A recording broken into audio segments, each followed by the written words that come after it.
In class ninth. Welcome to the bio class. Children, till now I have explained you about the plant tissues.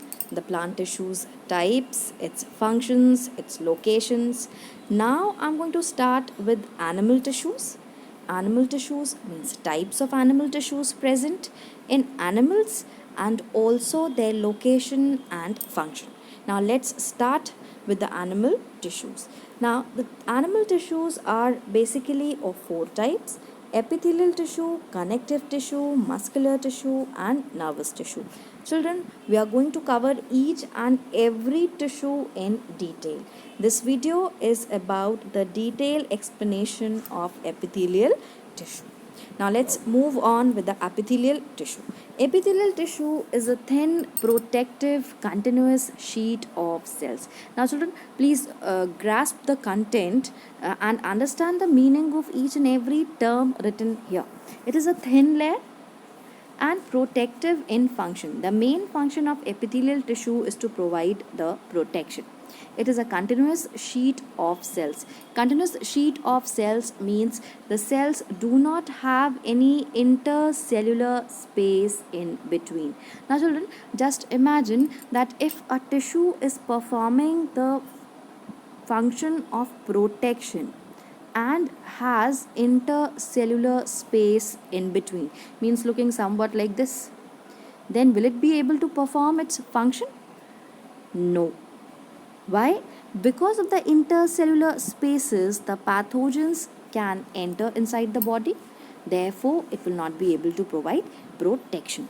Then the location, epithelial tissues are located on the body surface. This means it covers the body and also covers the internal body organs. Now, internal body organs means it covers the stomach, it covers the lungs, and various other organs. Let's move on.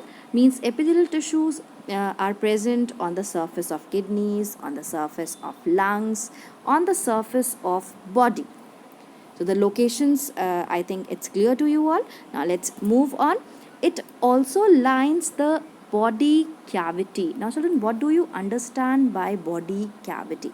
Children, during the formation of an individual from zygote, the cavities are formed. These body cavities are responsible for giving the space, or we can say that these body cavities contains the organs in it. Suppose this is the thoracic cavity, then this thoracic cavity has lungs and heart in it. This is the abdominal cavity. It has the liver in it here below the diaphragm. Then stomach is present, kidneys are present. So therefore the inner lining of the body cavity is epithelial in nature, or we say the inner lining is made up of epithelial tissues. Now few more information about the epithelial tissue. It protects the body, it separates the internal organs from each other, it regulates the exchange of materials with the environment, and also in organs with the underlying tissues and blood vessels. Now children, what do you understand by these lines? Now please focus here. Suppose this is the epithelial layer. Now this epithelial layer is present on the outer surface of the body. So the one surface of the epithelial tissue is free, means it is in contact with the environment. Again, if this is the stomach, then the inner lining of the stomach is also epithelial. Now this epithelial tissue is free. It means its free side is around the cavity. Therefore, it will take its nutrition from the tissues present below the epithelial tissue. That's why it's written here that the exchange of materials with the environment and also the exchange in the organs within the underlying tissues and the blood vessels. Now, moving on, types of epithelial tissue on the basis of structure and function. There are three basic types of epithelial tissues: squamous epithelium, cuboidal epithelium, and columnar epithelium. Now, children, if this last slide is not clear. I'm going to explain it to you again. I'm saying here that epithelial tissue regulates the exchange of materials with the environment and also in organs with the underlying tissues and blood vessels. Again, I am telling you that if this is the wall of the stomach, just take a look here. This is the wall of the stomach. The inner lining of the stomach is also made up of epithelial tissue. Now, because this epithelial tissue do not have any intercellular space in between, the materials required for the nutrition of this tissue will be taken from the tissues present below it, means the underlying tissues and the blood vessels present in between these tissues. These blood vessels will bring the nutrients to it. Therefore, these nutrients will be taken up by the epithelial tissue from the underlying tissues. I hope I am clear now. Now let's move on. The types of epithelial tissue I have told you. It is of three basic types: the squamous epithelium, cuboidal epithelium, and columnar epithelium. Let's start the one more classification of epithelial tissue on the basis of the number of layers present in a tissue. If epithelial tissue has a single layer of cells, it is called as simple epithelial tissue. And if it has more than one layer of a cell, it is called as stratified epithelial tissue. Now let's start with the functions of epithelial tissue. Now the basic functions of epithelial tissue is the protection, the main function, also absorption, secretion, and sensory perception. Children, I have told you that epithelial tissue are present in the stomach lining. So therefore, the food digested in the stomach has to be absorbed in the intestine. So these epithelial tissues are also present in the intestine. So the food can be absorbed by them, and secretion function it also performs, means the digestive tract, the gastrointestinal tract have glands, and these glands secretes the substances and which helps in the digestion of food. Therefore, the epithelial tissues are present in the gastrointestinal tract. GIT means the stomach, intestine, the part of the alimentary canals. Now the sensory perception means it also senses the things. Now let's start with the squamous epithelium. Now squamous epithelium, the word squamous comes from squama. Now this squama is a Latin word which means scales. Means the cells of squamous epithelium looks like scales. Not the ruler one, but the scales present on the surface of snake or fishes. It looks like that.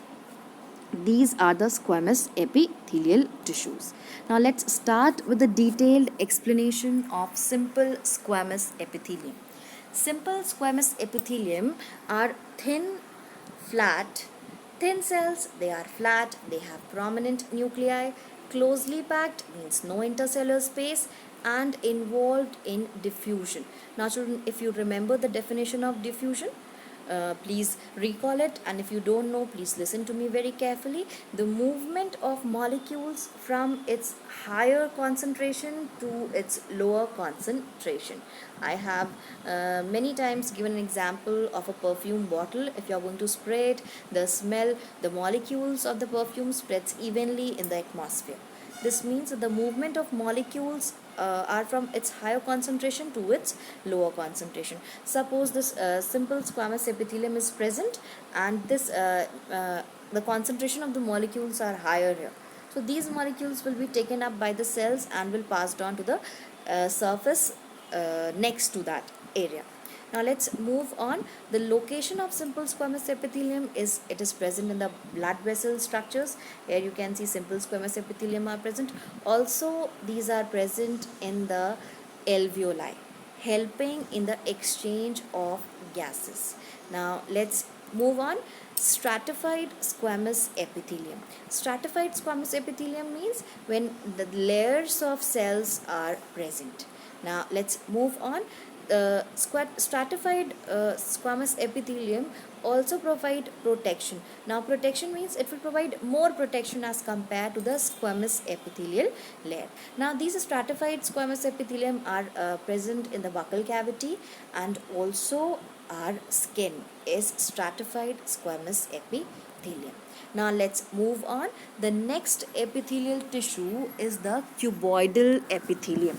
Now the name itself says that the shape of the cells will be cube-like. Now simple cuboidal epithelium means the cells are cubical in shape. It provides more protection and mechanical strength. It also helps in diffusion of substances where in respiratory bronchioles, and also helps in the diffusion in kidney tubules. Now children, you can take a look at the diagram of a simple cuboidal epithelium. A single layer of cells are present and the cells are cubical in shape. Now let's move on. The next set is the stratified cuboidal epithelium. Stratified cuboidal epithelium is a 2 to 3 layers thick epithelium, and it is present in some glandular ducts like salivary duct, pancreatic duct, means the duct arising from the salivary gland and the pancreatic gland. And many other also. Therefore, because it is present in the ducts of the glands, it helps in secretion. Means children, here you can take a look at this diagram. Parotid, sublingual salivary or submandibular gland, these all are the 3 types of salivary glands, and I have told you that in salivary duct the cuboidal epithelium is present. Now children, pancreatic duct also contains the cuboidal epithelium. That's why we say that it helps in secretion. So cuboidal epithelium overall helps in protection, diffusion and secretion. Now let's move on. The last one is the columnar epithelium. As the name suggests, the cells are column-like. The cells are column-like, or we can say the tall cells are present. Now these cells are vertically arranged brick-like cells. They are tall in size and their major function is absorption and secretion. Now let's move on. Let us see the location of the columnar epithelium in GIT tract, means in the gastrointestinal tract, and the last ones are the types of columnar epithelium. The first one is the ciliated columnar epithelium. Now children, what do you understand by ciliated? Ciliated means having cilia on their surface.